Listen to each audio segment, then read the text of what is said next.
Saudi আরবের এক শহর, নিরিবিলি এক গলিতে অবস্থিত একটি সাধারণ বাড়ি। বাহির থেকে দেখলে কিছুই বোঝার পায়নি, কিন্তু দিনের আলোতে একদিন হঠাৎ পুলিশের রেড। কারণ স্থানীয়দের অভিযোগ, এই বাড়ি থেকে ভয়ানক দুর্গন্ধ, অদ্ভুত আওয়াজ আর অশুভ উপস্থিতির অনুভূতি পাওয়া যায়। পুলিশ দরজা খুলে সোজা নরকের ভেতরে ঢুকে পড়ে। মেঝে ছড়ানো মরা প্রাণীর অঙ্গ, বোতলে জমে থাকা রক্ত, মানুষের মাথার চুল ও নখ, তাবিজ কবচ, পায়খানা আর গন্ধে বমি এসে যায় অফিসারদের। বাড়ির প্রতিটি কোণ যেন শয়তান ও জিনদের ঘাঁটি।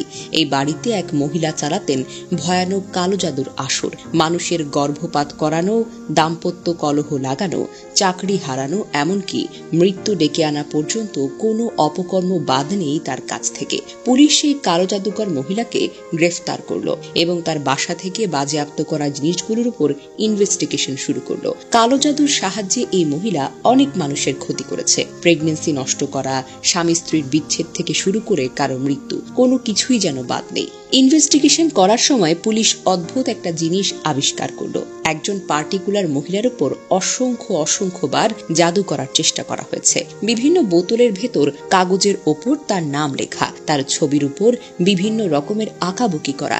এতবার এক মহিলার উপর এমন কাজ করার কারণ কি? এই মহিলার নাম লেখা উপকরণ খুঁজে পেয়েছে যে বাধ্য হয়ে পুলিশ কালো জাদুকরকে জিজ্ঞেস করে, কেন এতগুলো উপকরণে একজন মহিলার নাম লেখা? তখন কালো জাদুকারী যা বলল তা শুনলে শরীর কেঁপে ওঠে পুলিশের। আমি মেয়েটার উপর শতবার জাদু করেছি। তার খালা আমাকে মোটা অঙ্কের টাকা দিয়ে অনুরোধ করেছিল তাকে একেবারে ধ্বংস করে দেওয়ার জন্য, কিন্তু আমার জিনরা বারবার ফিরে এসে বলছে, আমরা তো ওই বাড়িতে কিছুই দেখতে পারি না, ক্ষতি করার মতো কোনো মানুষকেই দেখতে পাই না, আমাদের কোনো ক্ষমতা সেখানে কাজ করে না। সুবহান আল্লাহ। আমি চেয়েছিলাম তাকে একেবারে পাগল করে দিই, গর্ভপাত ঘটাই, তার স্বামীকে মেরে ফেলি, কিন্তু আমি ব্যর্থ হয়েছি, বারবার ব্যর্থ হয়েছি। যে মেয়েটার উপর কালো জাদুর এত চেষ্টা করা হয়েছে সে আদৌ নিরাপদ আছে কিনা এটা নিশ্চিত হওয়ার জন্য এবার পুলিশ মেয়েটাকে সরাসরি ফোন দিল। মেয়েটা সব খুলে বলল পুলিশকে। সে তো ভীষণ অপ্রস্তুত। তাকে জিজ্ঞেস করলো, এই যে এতবার আপনার ক্ষতি করার চেষ্টা করা হয়েছে, আপনি কি কিছু টের পেয়েছিলেন? উত্তরে ভদ্রমহিলা যা বললেন শুনে যেন হাত পা ঠান্ডা হয়ে যায়। তিনি বললেন, জি, মাঝে মাঝে সন্ধ্যার পরে আমাদের মনে হতো ঘরের জানালাগুলোর উপর বাহির থেকে সজোরে বাতাস দিয়ে কোনো আঘাত করা হচ্ছে।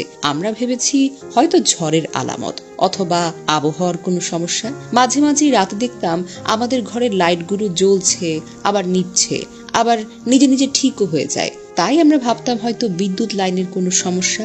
এর বেশি তো কখনো কিছু চিন্তা করিনি। আল্লাহু আকবার।